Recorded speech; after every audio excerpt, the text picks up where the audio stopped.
mendeteksi malaikat itu gampang. Iya, mendeteksi malaikat itu gampang sekali, Pak. Kita yang ngaji tasawuf itu bisa tahu. Bapak-bapak, ibu-ibu ini bisa deteksi malaikat. Untuk mengetahui bahwa malaikat, kapan banyak malaikat, itu kita bisa tahu. Kapan? Ketika kita mudah tidur.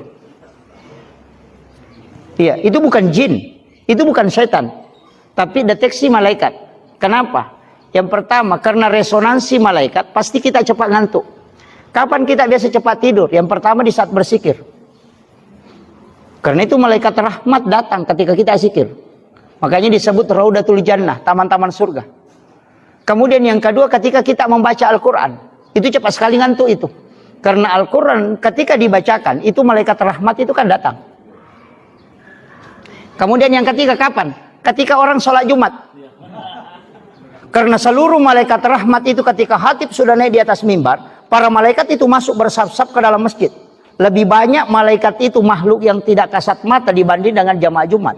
Itulah menyebabkan orang tidak bisa menahan ngantuk. Kemudian yang keempat, kapan? Ketika subuh hari. Makanya disebut sholat subuh itu disaksikan para malaikat.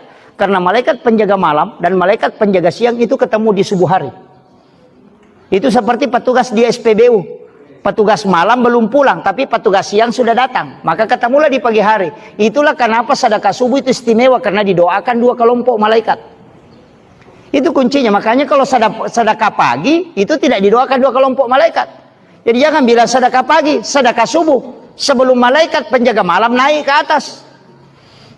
Kan begitu. Jadi resonansi malaikat kan di situ. Jadi kalau ada rumah kita tidak bisa tidur, maka jangan harap malaikat itu ada hawa malaikat di dalamnya. Itu hawa setan itu banyak.